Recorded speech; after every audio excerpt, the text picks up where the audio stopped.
प्रलय कैसे होता है? किसे बोलते हैं प्रलय? जब शिव भगवान तांडव नृत्य करते हैं तब उनके एक पाद, जो वाम पाद है, बायां पांव है, तो वह जो है जमीन पे रहता है, और दाहिना पांव जो है वो आकाश में रहता है, शून्य में रहता है। वो दोनों पांव स्थिर हो जाते हैं, तो वही प्रलय हो जाता है। तब क्या होता है? डमरू का नाद प्रकट हो जाता है। उनका हाथ में जो डमरू है वो बजता है, तो वही प्रलय होता है। इसको अच्छी तरह से समझे, प्रलय क्या होता है। जब भगवान विष्णु वामन अवतार लेते हैं तो बलि जब देने के लिए प्रतिज्ञाबद्ध हो जाता है भगवान को दान देने के लिए, तो भगवान उसको 3 पाद भूमि मांगते हैं। तो पहला पग जो है भूमि नाप लेते हैं, भूमि में स्थिर कर लेते हैं। दूसरा पग जो है वो शून्य में चला जाता है, शून्य को नाप लेते हैं, वहीं प्रलय हो जाता है। अब जो तीसरा पाद आ गया, तीसरा पांव आ गया, वो कहां जाएगा? अहंकार का विनाश करने के लिए बलि का सिर के ऊपर आ गया, पाताल में चला गया।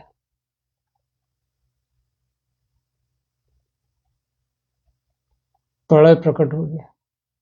इसे बोलते हैं प्रलय, अहंकार का विनाश।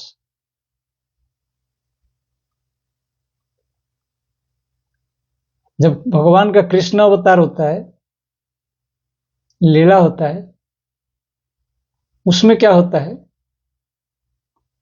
जो काली और नाग है, काल का प्रतीक है, उसके ऊपर नर्तन करते हैं, नृत्य करते हैं। तो भगवान का एक पांव जो है, बामा पांव उसके ऊपर है, और दक्षिण पांव है, दाहिना पांव है, वो शून्य में चला जाता है। वही प्रलय प्रकट होता है। कालिय का अर्थात काल का खत्मा होता है, विनाश हो जाता है काल का, टाइम एंड स्पेस से ऊपर चले जाते हैं।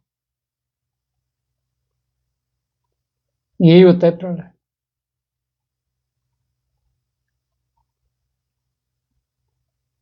जब राम अवतार में अहल्या उद्धार का उपाख्यान आता है, तो गुरु विश्वामित्र का आज्ञा से श्री राम एक पांव अपना भूमि पे है, दूसरा पांव जो है, जो प्रस्तर मूर्ति है अहल्या के, उसके ऊपर टच करते हैं, स्पर्श कर देते हैं। वहां प्रलय प्रकट होता है, वो मूर्ति जीवंत हो जाता है। तो यही बोलते हैं प्रलय, गुरु आज्ञा से प्रलय प्रकट हो जाता है। उद्धार हो जाता है जीव का, अहल्या का रूप आ जाता है, वापस आ जाता है, अर्थात जीव उद्धार हो जाता है, कल्याण हो जाता है।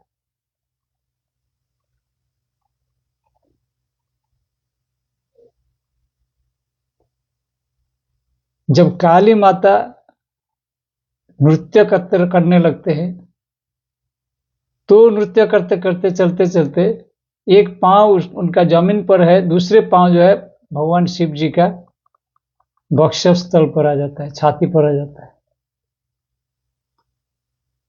तब प्रलय प्रकट हो जाता है, तब जिह्वा उनका बाहर निकल आता है।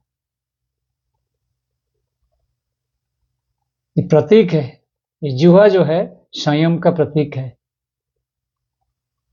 जो जिह्वा बाहर आ जाता है यानी स्वयं प्रकट हो जाता है, ध्यान प्रकट हो जाता है, प्रलय हो जाता है।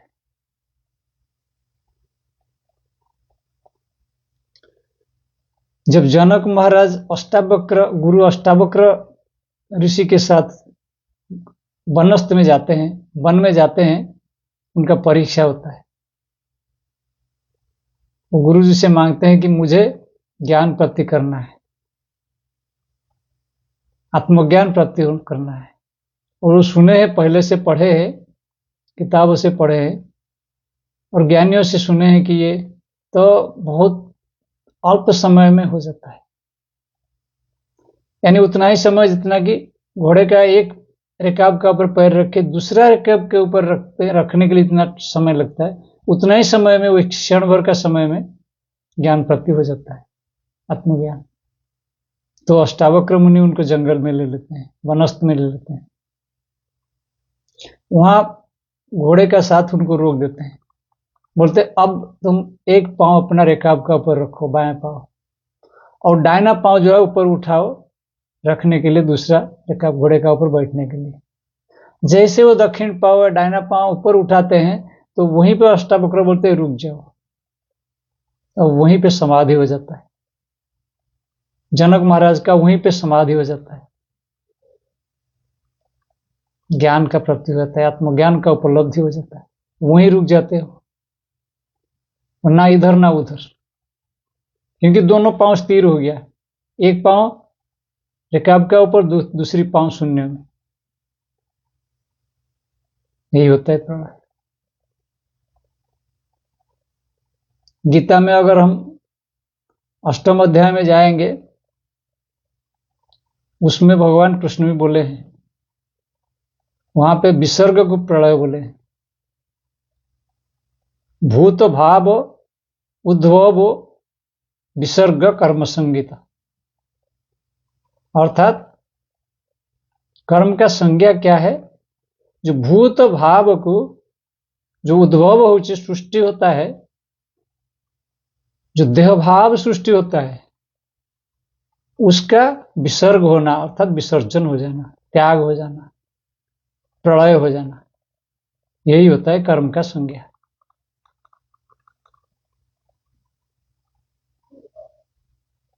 ये अष्टम अध्याय में अक्षर ब्रह्म योग जो है 8 चैप्टर है, 8वां अध्याय, उसमें भगवान अर्जुन को समझाए कर्म क्या है। तो कर्म के प्रलय के माध्यम में कर्म ही समझे जाते हैं। तो अगर कोई कर्म को समझना है तो प्रलय को जानना है, इसलिए बोला गया है गहना कर्मण गति, कर्म का गति अत्यंत गहन है, बड़ा कठिन है, गुह्य है। ओम तत्सत।